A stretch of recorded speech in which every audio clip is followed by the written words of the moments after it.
All right, so you want to be a therapist. Now what?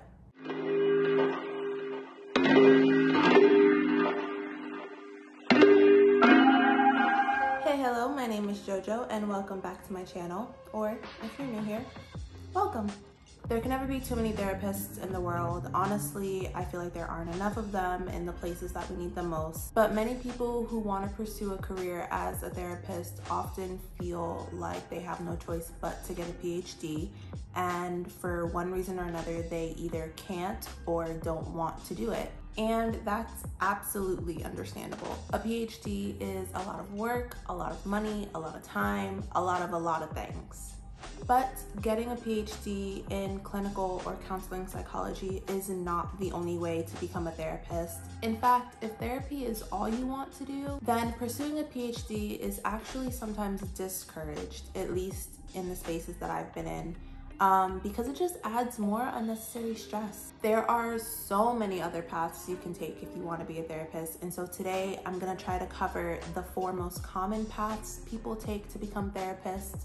There are a bunch more, and there's so much information out there. I just found what I could and tried to compress it as much as possible for this video. So let's get started. So for each pathway that I'm going to talk about today, I've tried to break down the information into 5 categories, and they are focus, degree requirements, typical time to complete the degree, licensure requirements, and typical post-degree work.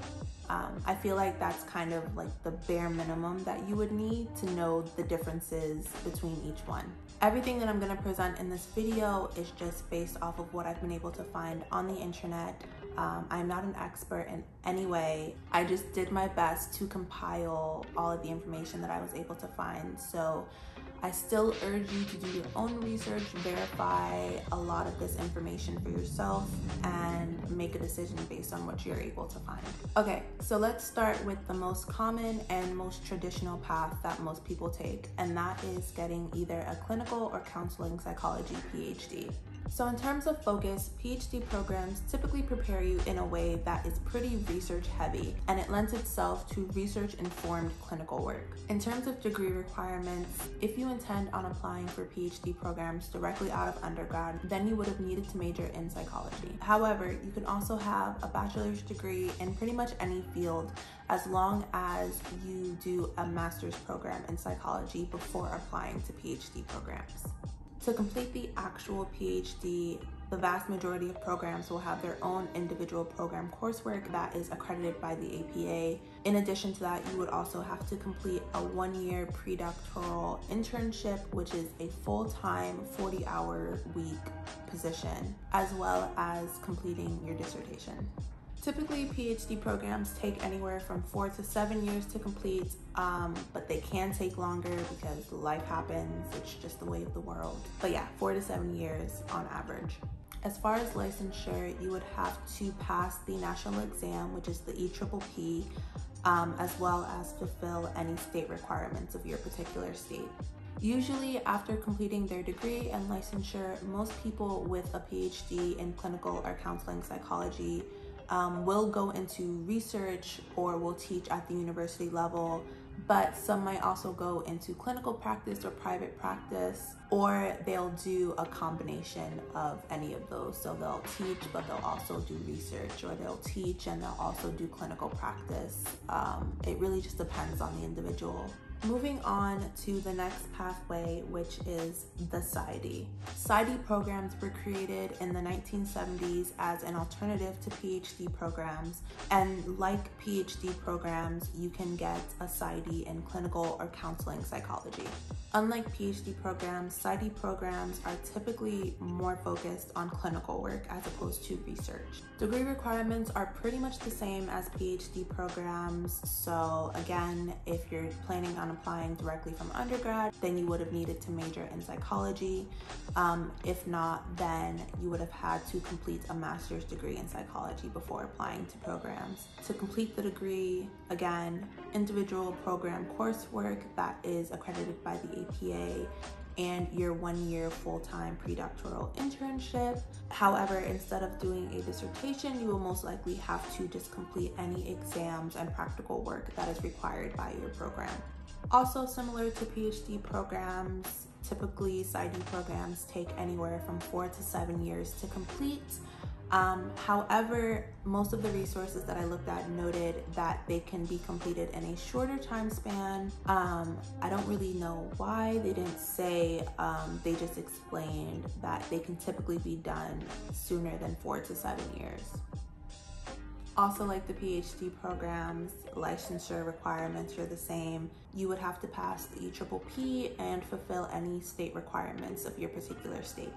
Post-degree and licensure, most graduates with PsyDs typically work in clinical settings, so hospitals, mental health clinics, private practice, those types of places. They don't typically go into research work or teaching, but I'm sure that doesn't mean you can't if you still want to.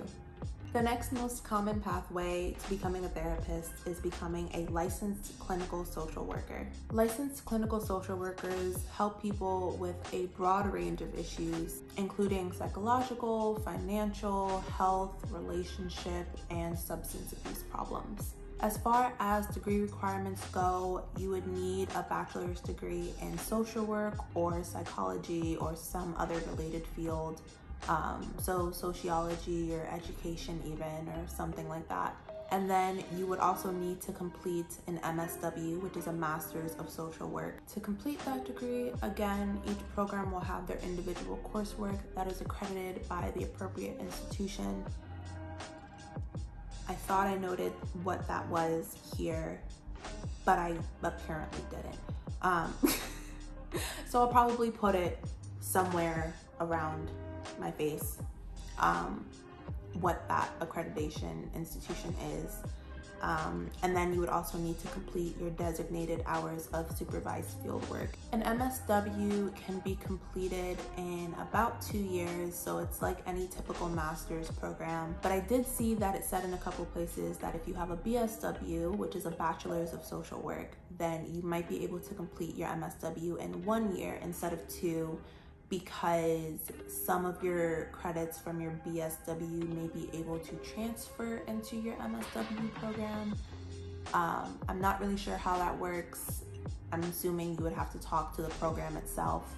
But yeah, that's a thing. For licensure, you would have to complete 2 to 3 years of full-time supervised postgraduate clinical work.